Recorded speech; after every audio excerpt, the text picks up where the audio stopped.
everybody. Welcome back to episode number 5 of the Sir Purrcast. I've had such an exciting journey the past 5 days, and I'm very looking forward to continuing this. Nothing. I think we should just get right into it. In today's episode, very special topic. We are going to be talking about, and I talked a little bit about it in my prediction video, but we're just going to be going more in depth on why I think that Bryce Young is going to have a breakout season.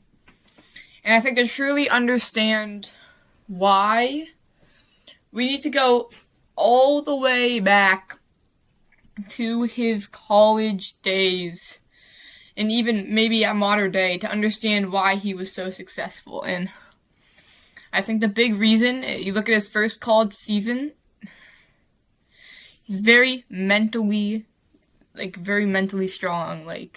His parents always prioritized mental health, his dad being a mental health therapist. But he's very mentally strong. He doesn't flinch. He doesn't look back. He's always just calm in the moment, no matter what. And his game reflects that. I think his ability to break and slow down the game was above any other level in college football at the time. He just processed the game so easily and just broke it down. It just made him very effective and successful in college football, and I think that is why he had so much success there. Just his ability to slow down the game and just break it down and just decipher coverages and find the weakness in defense and just accurate, place the ball where only receivers can get it. I think Bryce Young is very successful in that.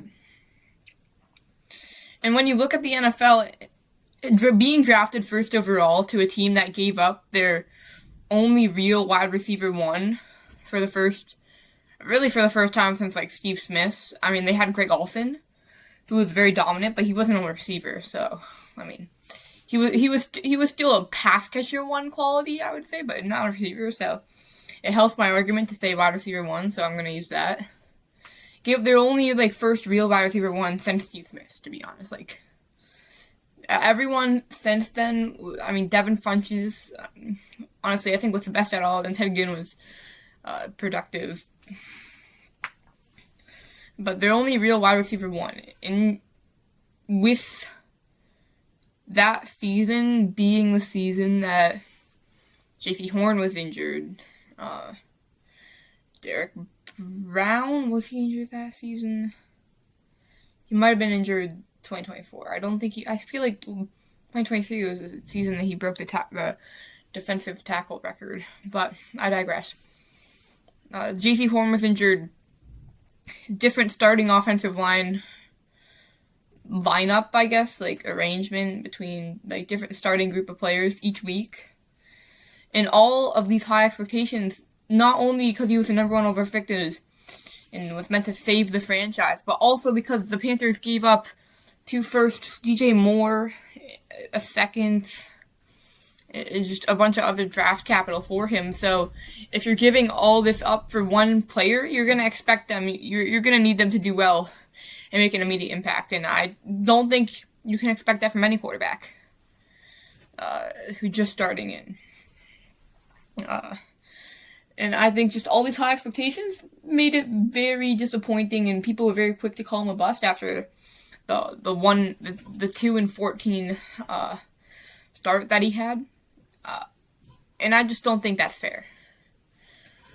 Very poor coaching under Frank Reich.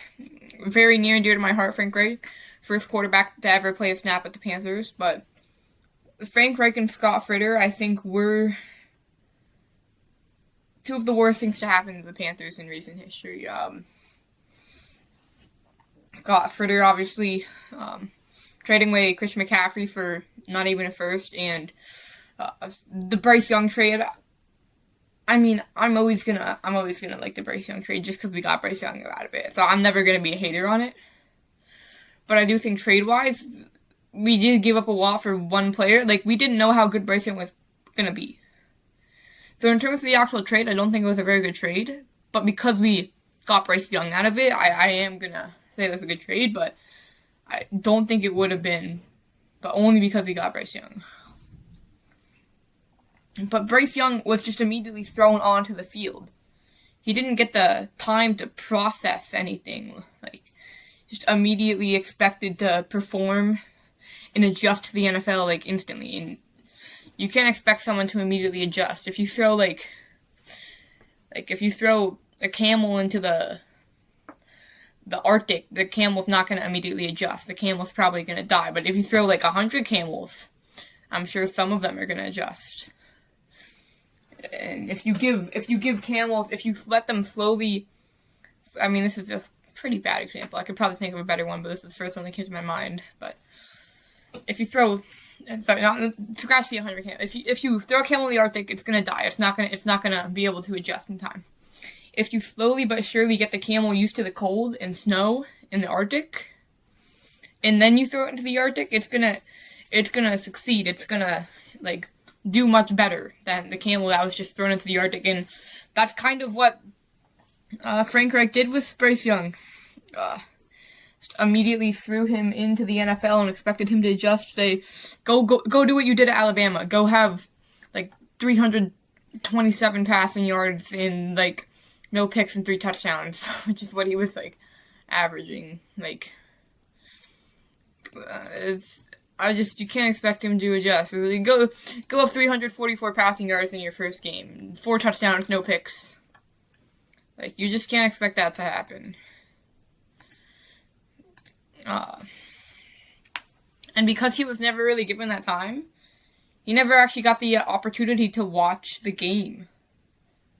He never got the opportunity to just watch, take a deep breath and sit back and, actually adjust. He was always playing, besides the one game he was injured.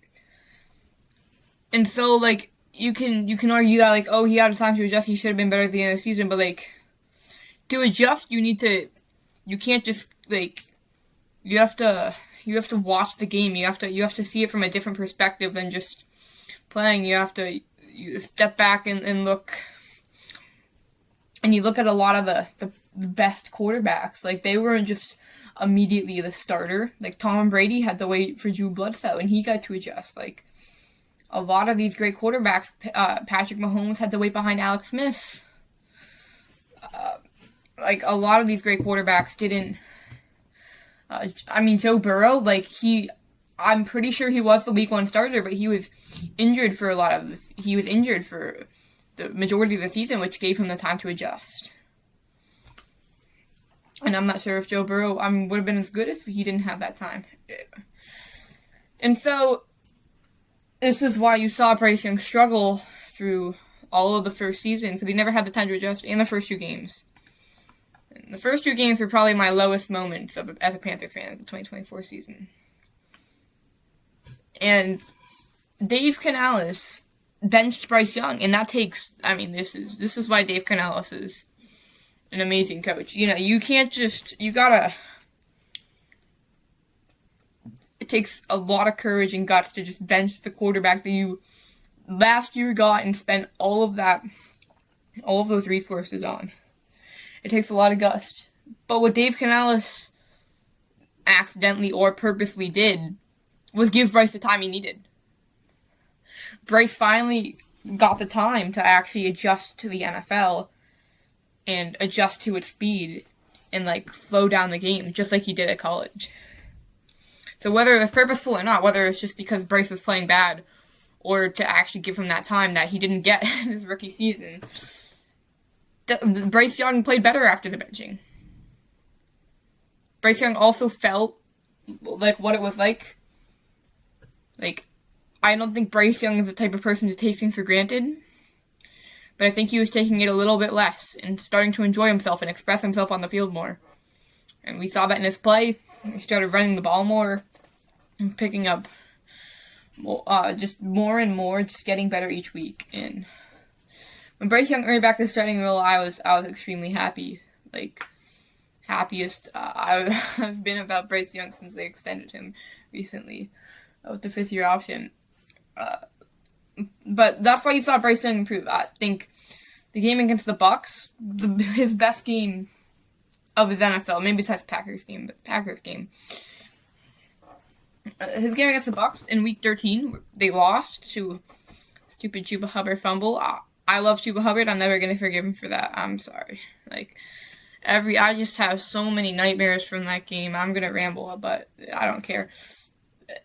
Every time that best example, I was watching the Falcons game highlights today, Week 11. I was rewatching the game because I enjoy rewatching Panthers games, and I just didn't understand why Tommy Tremble had that 54-yard catch and run. He just didn't get down, and I don't know why we just didn't kick a field goal right after that play. Getting 5 extra yards, does it really that matter when you're inside the 10 or the 15? Sorry. Just kick the field goal. Just kick the field goal. If we did that game, we would have won. It hurts, but nothing you can do. Back to Bryce Young. He played his best football in the NFL after he got benched. He was back. 3 touchdowns, no picks in the Cardinals game, 298 yards in the Tampa Bay game, and a 4-5 record back as a starter. From Week 9 to Week 18, 4-5 record. And you're probably gonna think that 4-5, that's not very good. Bryce Young's best receiver was Jalen Coker. And that was his only good receiver. Leggett still hadn't... Leggett hasn't played well. Leggett has not played well. I think he's going to play well this season. I do genuinely think he's going to have a breakout season, but he has not played well. His best receiver was Jalen Coker, and that was his only reliant receiver. His only receiver he could rely on. 4-5 with no Derek Brown, I think. That was the season he got injured. I'm going to look that up. When did Derek...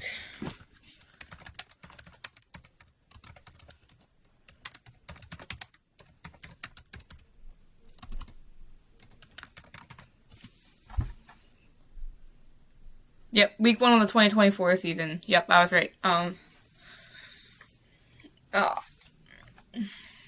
Late in the game. But no Derek Brown. Different starting offensive line. Group of guys every week. Or 12 straight games. I think it was 12 straight games, which is a record or something. And 4-5 sounds pretty good after that. Especially after Bryce was taking care of the football, being accurate and efficient. He still wasn't playing at elite quarterback, but he was playing at franchise starting quarterback. But I think the game where things really started to take a turn was, as you all know, the Week 18 game. 5 touchdowns, 254 yards. Pretty sure it was 254. Bryce.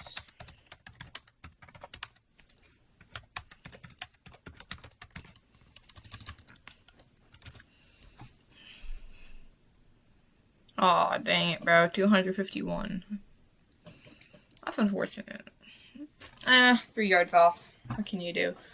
251 yards, 5 touchdowns. Fifth player in NFL history to be under 25, have 3+ passing and 2+ rushing touchdowns in a game. That really solidified him. The fact that, everyone in that season was talking about Bryce has got to be better with the deep ball. Bryce got better with the deep ball. Oh, the Panthers can't win a shootout. Panthers won a shootout Week 18. He was just proving everybody wrong. And you could really see that his swagger. I think everybody knows about that one touchdown of Tommy Tremble where he turns around and puts his hands up. That's an iconic clip from Bryce Young right there. And you never saw that. You never saw him play like that until that week. And going in 2025, he actually got multiple reliant receivers. More consistency of the offensive line. And a buffed up defense. Merrick, Derek Brown was back. Derek Brown and J.C. Horn healthy in the same season. Mike Jackson. Oh, I love Mike Jackson, bro. Mike Jackson's the GOAT. Mike Jackson and J.C. Horn. 2 top 10 corners in the NFL. I'll fight you for that. And then you started to thought to happen. You start to unfold. A rocky start once again, but Bryce Young, 300 yards, 300. I don't want to make a prediction anymore, but I'm going to go 319. I'm pretty sure. Young.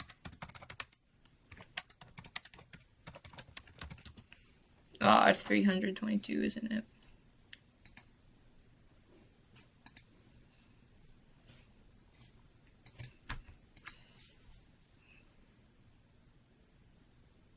Oh my gosh, bro, 328. Wow. He did have 35 attempts, which was a career high, so that would make sense. But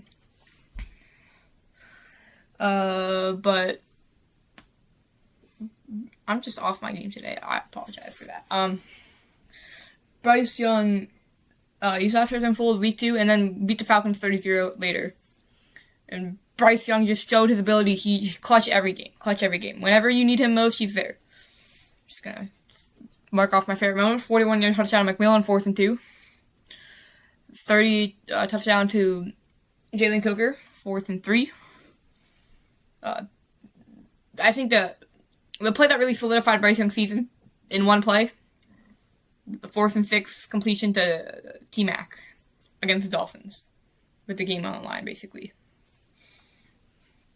Jalen Coker reception, 34 reception against the Bucs to push the Panthers downfield.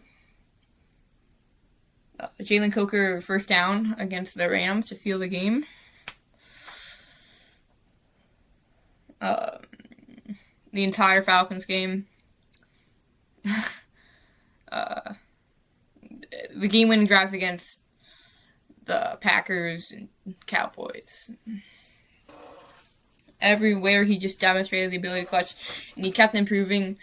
And we saw that in the Rams game. Very rocky start for the Panthers in the Rams game, but they got past a lot of the players on that team. First playoff game ever. You gotta have some lenience there. And they got past the deficit. They almost beat.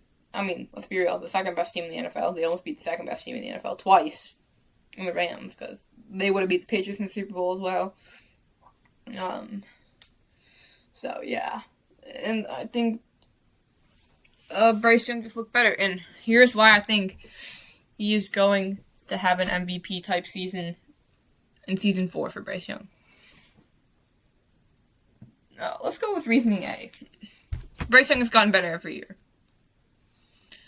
and Bryce Young is finally going to have consistency in the offensive line this year. He's finally going to have more support in all the depth that we've been adding in Monroe Freeling, Rasheed Walker. I don't know why they let Cade Mays walk. I'm not very happy about that. But, and Bryce Young's just gotten better every year. You can see it in his game. He's just improved in finding players. Just every year, he's just a self-improvement type of player. In OTAs, obviously, if you're a Panthers fan, you've probably heard about the outburst he had, and he's taking more control of the team, taking more of a leadership role, and players are going to rally behind that, and Bryce Young already respected by the team very much, no doubt about that.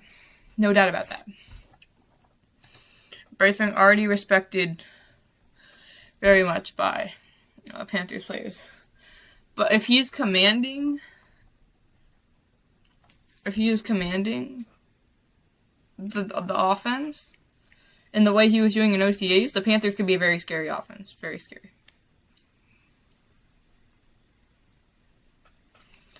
I think that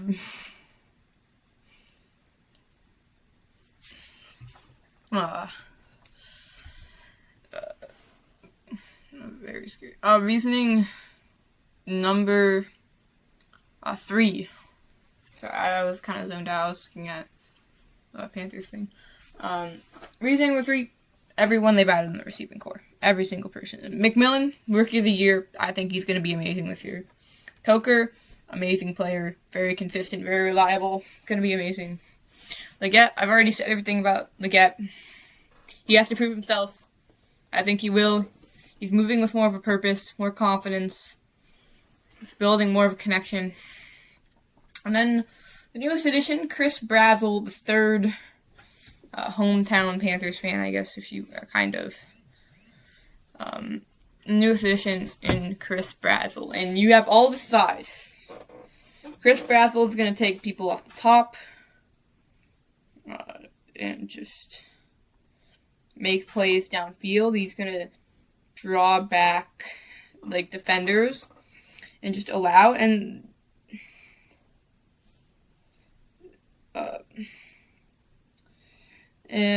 I personally think that Tetairoa McMillan, he's going into his second year, he's going to improve so much. And I just personally think that Jalen Coker, his third year, if he is healthy, and Tetairoa McMillan, if they really get Jalen Coker healthy, all on the same field, same time, it'll be a hard tree to stop. I think Jalen Coker, no one gives him credit, and I feel like everyone says he's underrated, but he still doesn't get credit. Every Panthers fan knows he's underrated. Every Panthers fan knows he is one of the best receivers in the NFL. I think that Bryce Young is going to be very good, and we saw it. Make another prediction. Bryce Young, he's coming for that franchise record he set 1 year ago, 448 yards. It's not going to stay up for very long. I'm gonna end it with that. Thank you guys for watching. I wanna shout out one of my YouTube friends, Joesty, Joesty, good YouTuber, one of my friends. Also makes NFL content, but for the wrong team. But still, give him some support. I know, let's be real, no one's actually watching this to give him support, but if you are and you want to, please. Thank you for listening to the Sir Purrcast. I look forward to seeing you guys tomorrow in the next episode.